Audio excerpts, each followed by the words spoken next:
My name is Konrad Styner. I'm a doctor of medicine. Tonight's story has the title, My Brother Joe. Guardian of birth, healer of the sick, comforter of the aged.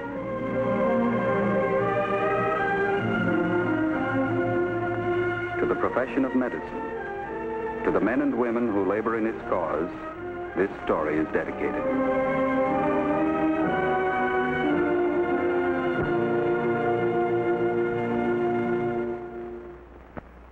Our presentation tonight is the field of neurosurgery. The object in point, 2 tickets of admission to a baseball game. The case in point, Joseph William Lockwood. He's 10 years old. One Saturday morning, he wakened to a day bright with promise. But through a chance of fate, it turned out differently than he expected. This is the account of that day.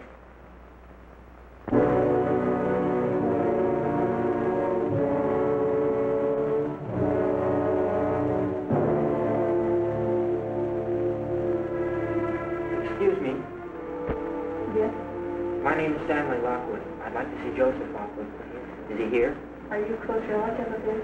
Yes, ma'am. I'm Joe's brother. Can I see him? Dr. Bircher? Just a minute.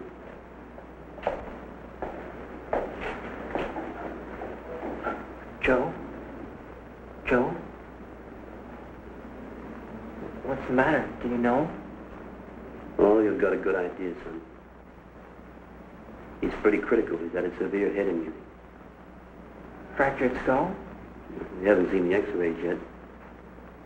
Actually, the most important problem isn't the damage to the skull, but to the brain. You see, many times there can be damage to the skull without any injury to the brain at all.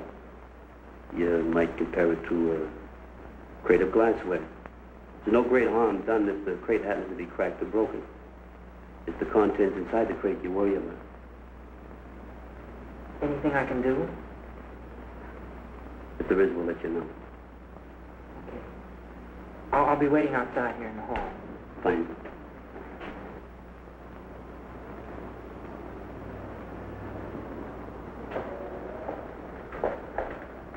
Excuse me. Yes. They said my father was here. Yes, he was out on the benches, but he might have gone down to the hall to use the phone. Thanks.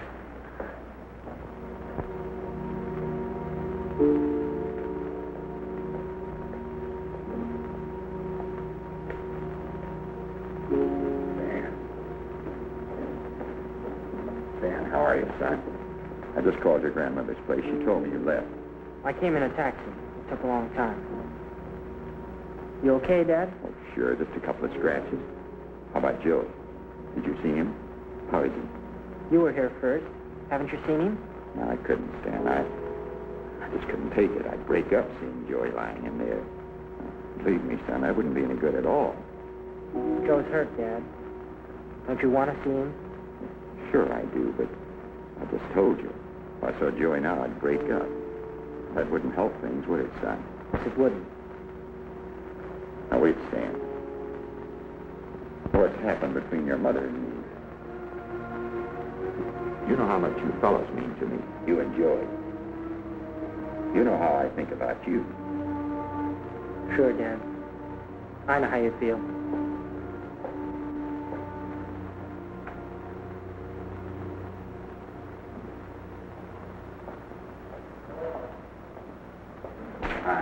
Hi, Jim. Story. Auto versus auto. Condition. Not good. The pressure's at 160 over 100. Pulse is a little slow, still 70. What's your impression?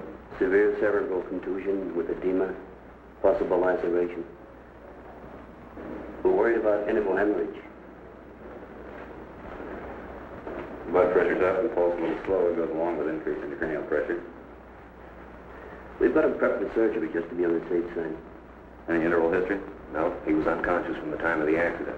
We did a spinal tap on him. The fluid was blood tinged. Pressure was 210. Any lateralizing findings? Nothing. Good cerebral contusion, all right. Better watch it pretty close. I'll call a consultant when attending staff. Right. Hi, Ben. Hi, Ben. John, is this the boy for the trach? Yeah, I'd like to try and help with breathing all we can. Is he having a bit of trouble? Yeah, the gag reflex is pretty well gone.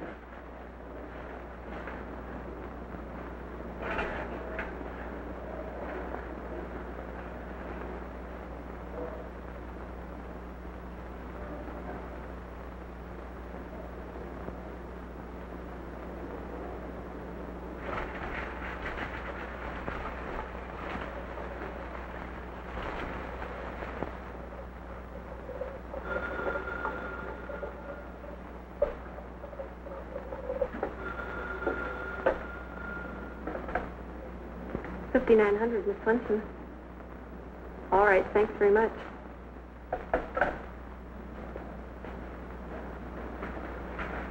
Dr. Bircher, the x-rays are in there right away. All right, let's go. If anything happens, call us right away. All right, Doctor. Violet, nurse.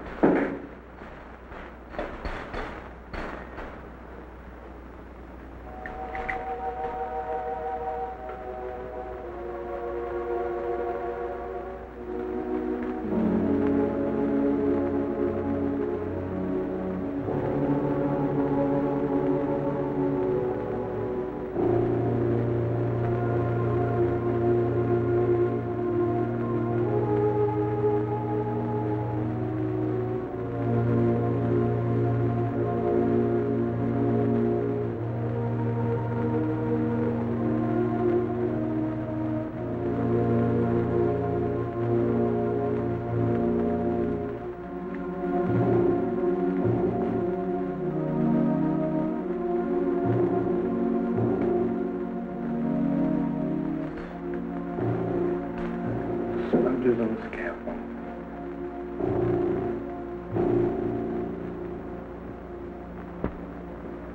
Oh, golly, Stan, you're getting big. I was just thinking it must be months since I've seen you. How do you like your new school? Get along all right? What happened, Dad? How'd you get in the wreck? Well, it's hard to explain, Stan. I wish I had an alibi. I haven't anything. I was speeding. There's no one to blame, just me. How'd you get in the wreck, Dad? No, I didn't have a drink, son. Not one. You can ask the doctors. I was speeding. Just happened. That's all. How did it happen? Well, I called your mother's lawyer yesterday. I said instead of my regular visiting day with Joy, I'd like to take him to Saturday doubleheader. The lawyer said all right, so I picked him up after lunch and went out to the ballpark. We had a lot of fun together. Joy kept asking about you, Stan. He looked just great.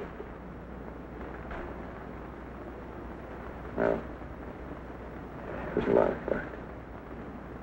I must have forgot the time. I looked at my watch and I realized I'd have to hurry. I had this date with a friend of mine, so Joy and I got in the car and, like I say, it's going pretty fast. Speeding. Car pulled out at an intersection. I swung the wheel over. I missed the car, but front wheel hit the curb and tire blew out. Lost control. Piled into a cement wall. Joey hit his head. Dashboard. That's all I can tell you, Stan. Okay, Dad. I just wanted to know how it happened.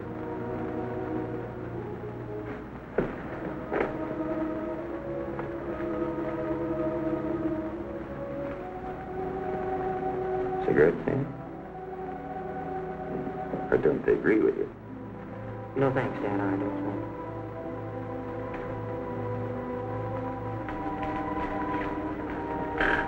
Look, Stan. Your mother's been notified. She ought to be here in a minute. I'd like to ask you a favor. Well, you know how she is. How excited she gets. I'll need your help, you know? No, I don't, Dad. Well, you know how it is. I don't hold any grudges. I say live and let live, but you know how excited she gets. She'll rant and rave and say all kinds of things. You'll help me, won't you, son? You understand? I understand, Dad. You always need help. Mm-hmm. There's no mistaking it. Linear fracture, right temporal. Runs all the way through here to the meningeal groove. No depression, though. Let's make sure Hardy knows about these films. I follow you. Just thinking, how about a couple of burr holes? You think they're called for? It's an idea a little better, I think it's the answer. Why? The pressure's up, the pulse is slow, he's not improving at all. That's true, but there's one thing we have to remember. He's had no lucid interval. There's still no localizing signs. So we have to go on the basis of the primary damage to the brain produced by the blow could account for the whole picture. There's not much we can do about a bruised brain. How can we be sure he doesn't have an epidural or subdural along with the contusion? Pretty hard question to answer, especially in view of the fracture. I'm glad we put in a call for the staff consult. It's all a question of calculated risk, Lou. As much as we want that patient to live, we got to remember we're not in the cheering section. We're not sitting out there with a rooted around the field. And so it's our problem to make the best possible decisions based on the facts at hand. Okay? I follow you.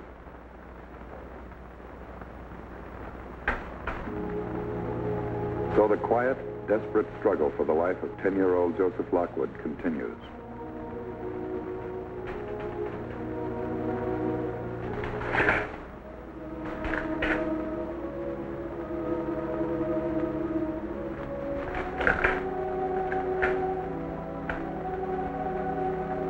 In order to aid the patient's respiration as much as possible, a tracheotomy is performed. An opening is made in the cartilage of the trachea, or windpipe, and a metal tube is inserted down through this opening, so the patient is no longer breathing through his mouth, but through the temporary emergency device. In this way, the air passage is more easily kept clear of fluids which tend to collect and obstruct the patient's breathing.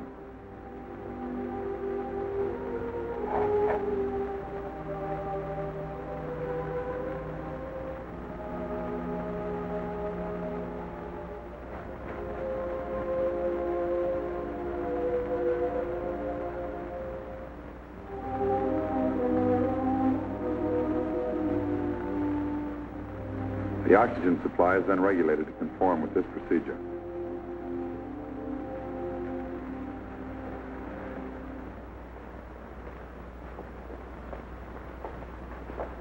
Well, that's it, Pierce. Yep. You're welcome, Doctor. Ready? Right. Hi, John. The tube in all right? Yeah. Good airway, exception of the strength yield. Respirations are becoming a little slower, though. Okay, then. Thanks a lot. Right.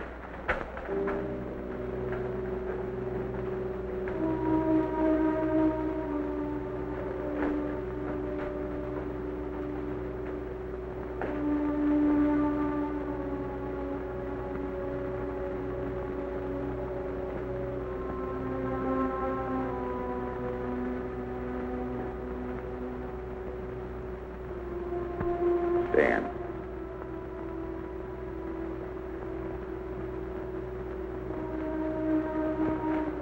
Darling, my baby. It's such a long time. Now let me hold on to you for just a minute. Tell me not to worry. Tell me everything's going to be all right. I can't, Mother. Joe's hurt. There's no use pretending he's not. Is he badly hurt? The doctor said he's critical. They're doing everything they can. Don't you want to see him? Maybe not right now, son. I'd like to rest a while. I'm not very strong, you know. Terrible strain. Hello, Lorraine. Grief. Every day that I've known you, you've brought nothing but grief. Now, wait a minute, Lorraine. Use your head. This is no time for that. Come and sit with me, Stanley. You've grown so tall, I hardly recognize you. Come and sit down. Talk to me. You make me feel so much better. It's a terrible strain. I need help. I need your help, Stanley. Come and sit down. Why do you worry about yourself, Mother? Joe's the one that's hurt, not you. Why don't you worry about him? Please, Stanley. Don't talk to me like that. Not now. Not with Joey in there. It's cruel. I don't know what it is at a time like this. I don't know what it is to be a mother. Just don't know. No, I guess I don't. You?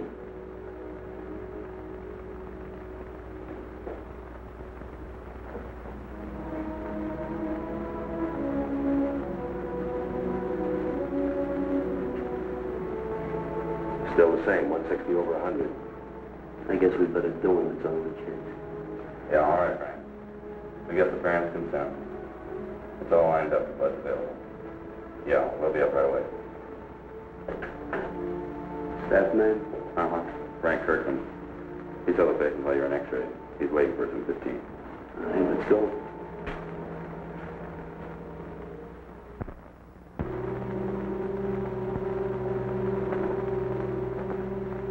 What time is it, Stan? Oh, what's the stop? It's almost 5:30. Can I get you something, sir? Maybe a cup of coffee, a sandwich, maybe. No, thanks, Sam. Nothing right now. Ask Mother. Maybe she'd like something.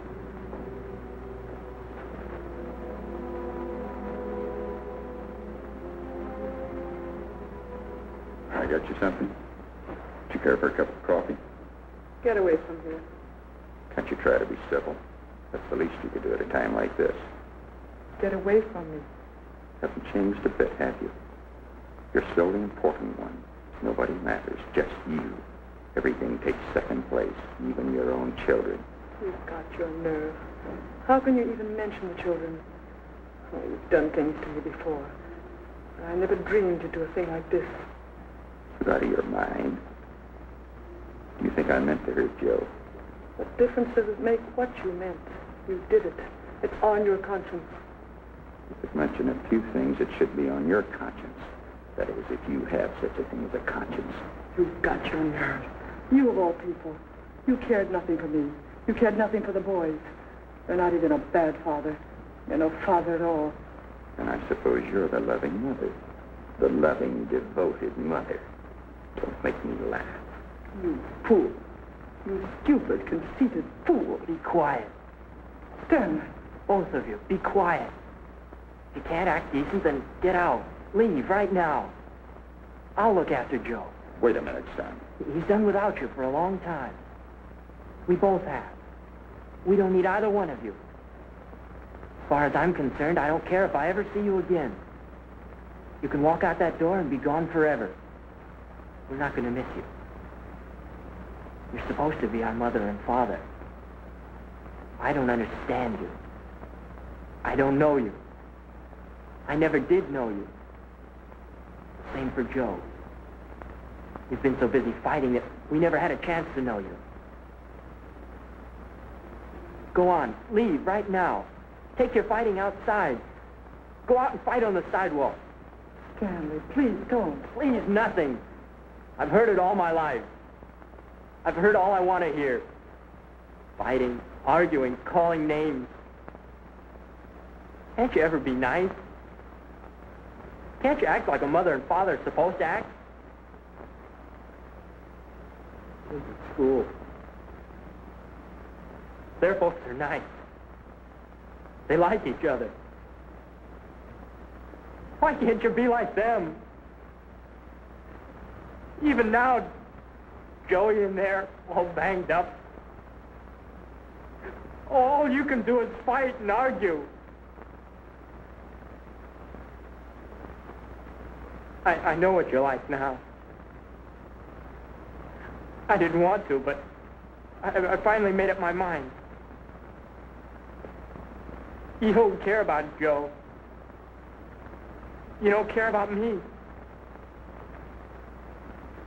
Well, that goes both ways. We don't care about either one of you. Go on, leave right now. You probably got things to do. Forget about me. Forget about Joe. And you can count on it. You can count on it for sure. We're going to forget about you. Once again, a most critical problem is met with a most critical decision.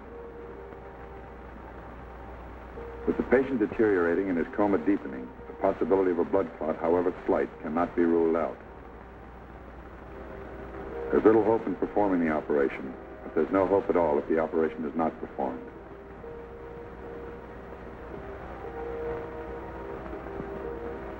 Openings approximately 1/2 inch in diameter are made on both sides of the skull in the temporal area, and the exposed surfaces examined for evidence of epidural or subdural blood clots.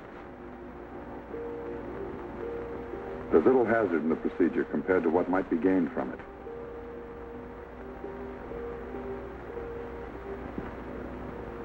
The struggle goes on, to the end, to the bitter, incontestable end.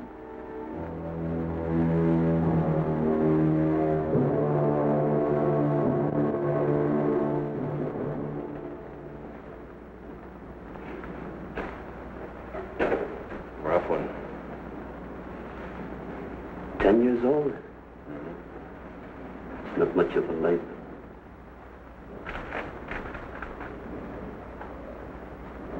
You gonna talk to folks? Yeah.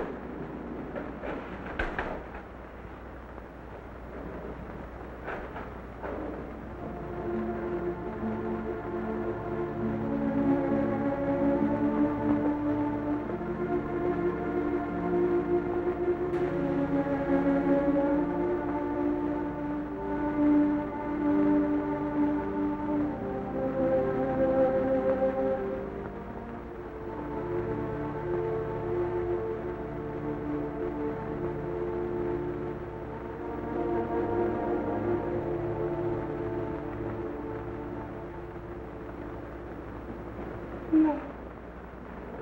No, dear God. No.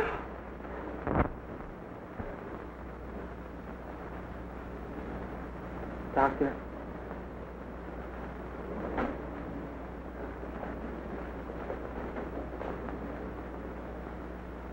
Did Joe wake up at all? Did he say anything? No, he didn't, son. There was no pain. It went pretty fast. Would you get his things, please? His clothes? I'll take them. All right, son.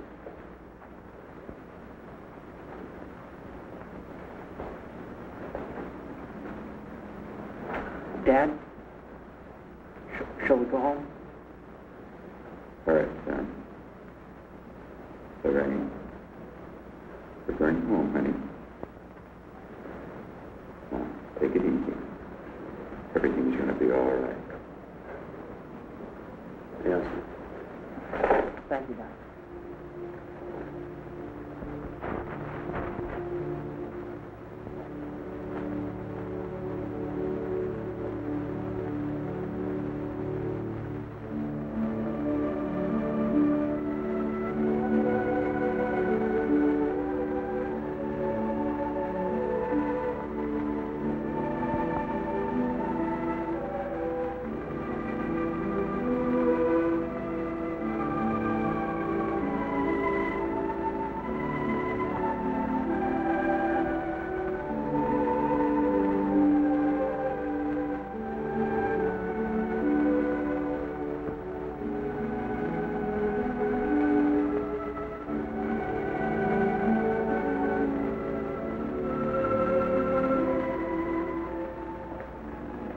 John, mind if I take off a little early? My kid's birthday today. I'd like to be home when he wakes up, see him open his present. Sure, go right ahead. You say hello to the wife for me, will you? Right. See you tomorrow, John. Thanks a lot. Oh, hey, Lou. Yeah? Just thought I'd remind you. What's that? Drive carefully, will you?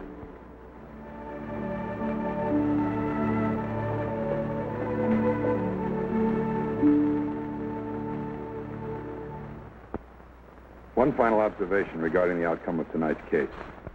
A physician faced with the problem of managing a head injury received from a severe blow cannot always predict the outcome or determine at once the course of immediate and future treatment. Close observation and every therapeutic advantage is utilized in the hope that a tragedy such as this one can be averted.